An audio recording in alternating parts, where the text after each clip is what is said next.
Halo, salam sehat untuk kita semua. Di sini saya akan menjelaskan tentang tugas saya untuk meraih buku bab 4 untuk memenuhi tugas keamanan sistem informasi. Sebelumnya, perkenalkan nama saya Jibriana Hairul Mandawa dengan NIM 1805 1214 19 dari Prodi S1.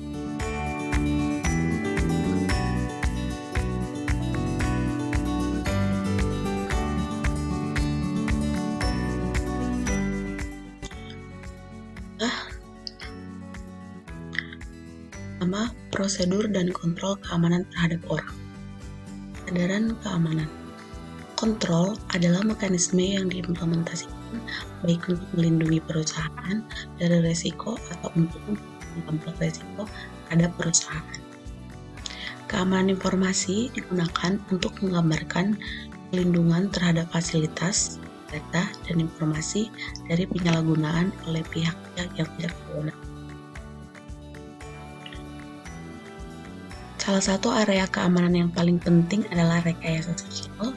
Anggota staf mungkin diberikan hadiah yang berlebihan atau dimasukkan ke dalam situasi yang memalukan oleh orang lain yang menginginkan informasi atau akses untuk aset lain organisasi.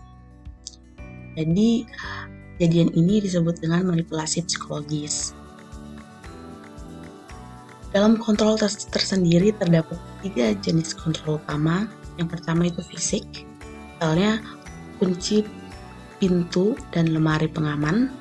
Yang kedua prosedural, misalnya memeriksa referensi untuk pelamar kerja. Tiga, kontrol produk atau teknis, misalnya sandi atau enskrip. Poin kedua yaitu kontrak kerja. Kontrak kerja merupakan syarat dan ketentuan kerja, termasuk tanggung jawab karyawan terhadap organisasi. Jadi biasanya kontrak kerja itu berisi tentang dokumen yang akan disetujui oleh karyawan yang ditawarkan oleh perusahaan tersebut. Kontrak kerja ini mencakup informasi standar tentang gaji, penyakit, pelatihan, perlindungan kesehatan, dan lain sebagainya. Bagian-bagian kontrak yang benar itu berisi tentang hal-hal berikut yang menjelaskan. Yang pertama, standar perilaku dan perilaku yang dapat diterima, pemilikan kekayaan intelektual, penggunaan aset perusahaan yang dapat dasar untuk disipliner, kepatuhan terhadap semua hukum dan peraturan yang berlaku, tugas perawatan untuk organisasi dan staf lainnya, kerahasiaan informasi. Selanjutnya, poin kebijakan penggunaan yang dapat diterima. Kebijakan penggunaan yang dapat diterima juga dikenal sebagai kode praktik pengguna akhir. Ini adalah dokumen yang menetapkan standar untuk penggunaan sistem informasi dan komunikasi organisasi oleh karyawan. Poin selanjutnya, pemisahan tugas dan menghindari ketergantungan.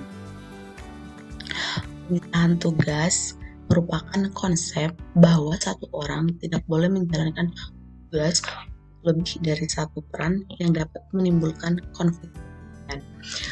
Jadi, setiap orang dalam perusahaan memiliki tugas-tugas yang berbeda. Syaratan pemisahan tugas ini memiliki 2 fungsi. Pertama yaitu untuk membatasi ruang lingkup untuk penyalahgunaan sistem. Terus ada pemisahan antara peran administratif, pengguna sistem, dan auditor sistem untuk mengelola risiko kolusi dan penipuan.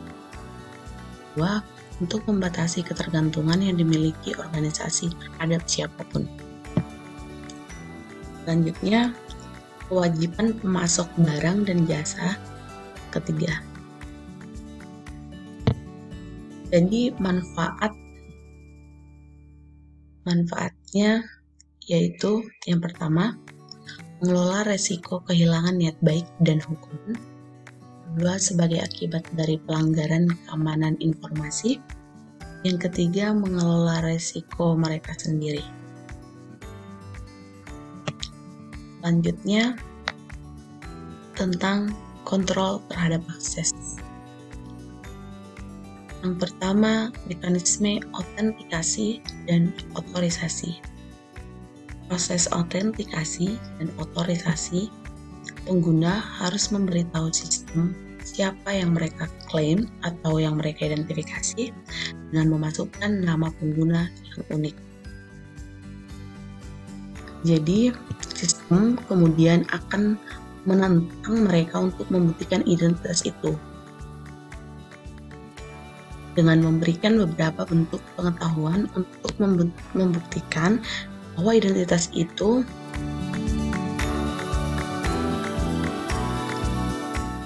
adalah identitas dari pengguna tersebut. Jadi, sistem akan membandingkan data yang diterimanya dengan nilai yang diketahui yang dimilikinya. Jika mereka setuju, sistem menyediakan akses ke sistem.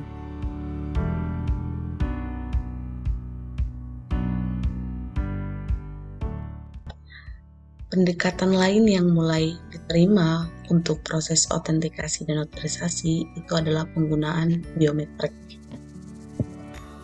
Jadi, apa sih biometrik ini?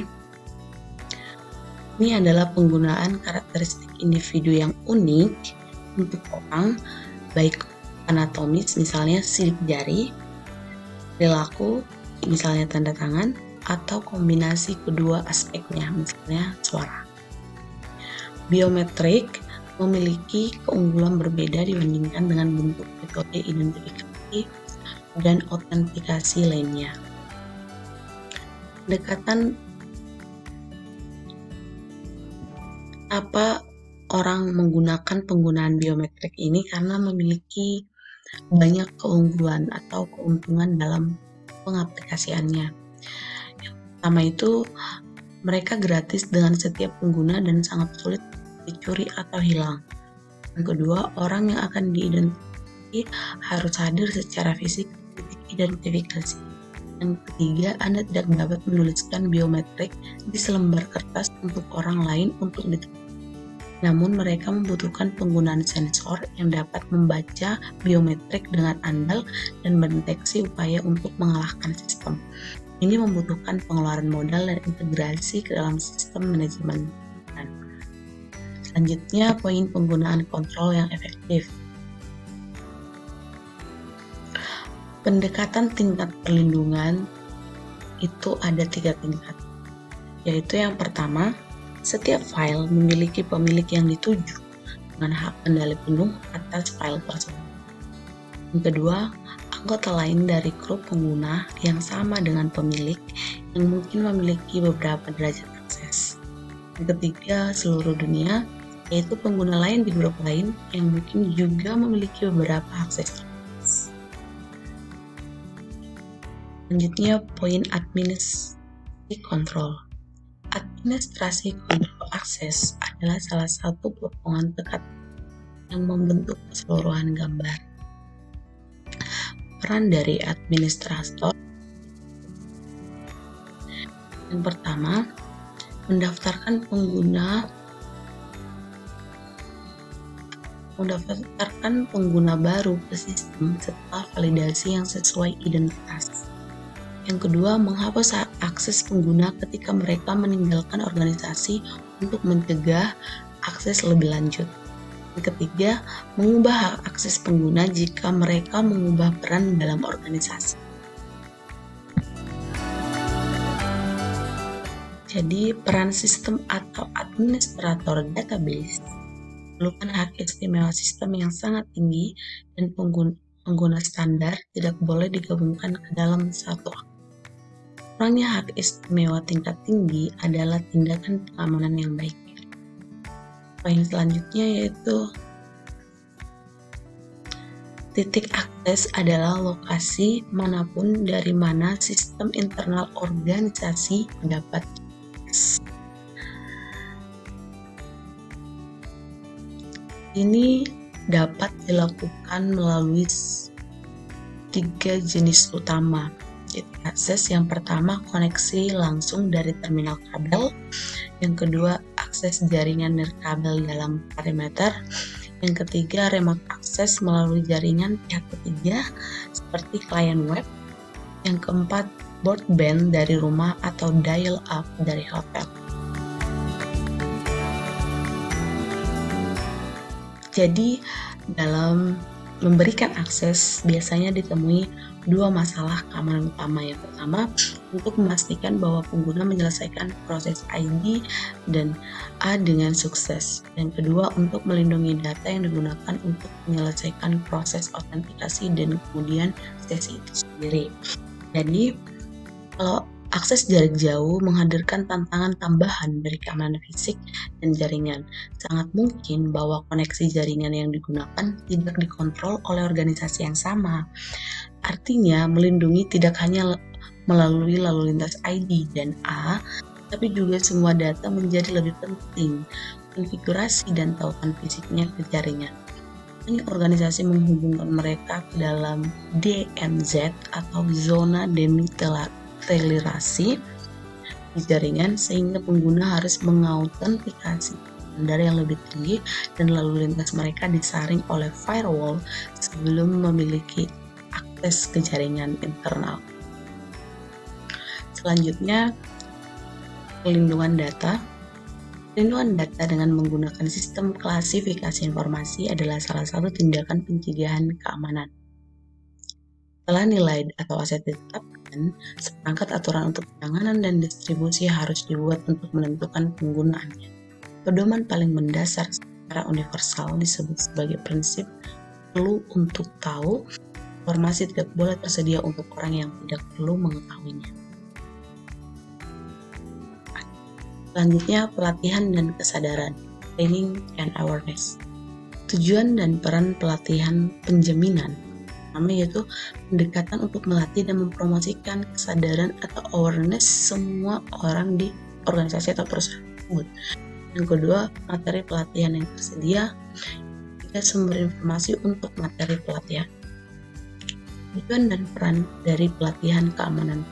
Pelatihan keamanan adalah kontrol penjaminan yang dapat memberi perubahan positif dan bertahan lama pada perilaku pengguna. Siapapun yang memiliki akses ke sistem informasi perusahaan harus menerima beberapa bentuk pendidikan dan pelatihan keamanan informasi. Poin pertama, pendekatan untuk melatih kesadaran. Terdapat dua pendekatan untuk peningkatan pengetahuan, yaitu yang pertama melalui pelatihan keamanan informasi khusus, dan yang kedua melalui peningkatan kesadaran tentang keamanan informasi. Latihan ini menargetkan area tertentu untuk perbaikan, untuk memenuhi berbagai jenis audiens, atau untuk mencakup beberapa masalah keamanan tertentu. Kampanye kesadaran atau program pelatihan keamanan harus dikembangkan sebagai proyek formal dengan tujuan yang telah disepakati. Ada banyak metode yang tersedia untuk pelatihan, seperti presentasi, tatap muka dengan membahas topik-topik khusus, pelatihan melalui pemutaran video dan DVD. Jadi di sini perusahaan eksternal biasanya memproduksi materi awareness dengan biaya rendah yang dapat diadaptasi untuk digunakan di situs internet. Jadi distribusi mungkin cepat dan mudah, tetapi metode elektronik bergantung pada pilihan pengguna akhir mengakses dan membaca informasi tersebut. Ada banyak alat bantu visual yang dapat digunakan untuk menyampaikan pesan keamanan. Ini termasuk media berbasis kertas seperti poster, leaflet, booklet, brosur, dan kartu referensi. Yang saya sebutkan tadi itu relatif berbiaya rendah untuk diproduksi dan bisa efektif, namun tidak ada jaminan mereka akan benar-benar menjangkau audiens. Pengukuran kesuksesan adalah bidang yang sulit. DVD atau model CBT dapat digunakan sampai tingkat tertentu seberapa banyak peserta telah belajar. Poin selanjutnya, sumber informasi untuk materi pelatihan. Pendekatan dan isi program pelatihan atau kesadaran perlu disesuaikan dengan kebutuhan usaha, maka perlu dilakukan sejumlah penelitian dalam memilih materi yang sesuai. Organisasi pelatih spesialis dapat membantu mencari informasi dan juga membantu menyelesaikan pendekatan, tapi ada banyak sumber informasi lain, banyak dan teranya online. Demikian presentasi dari saya.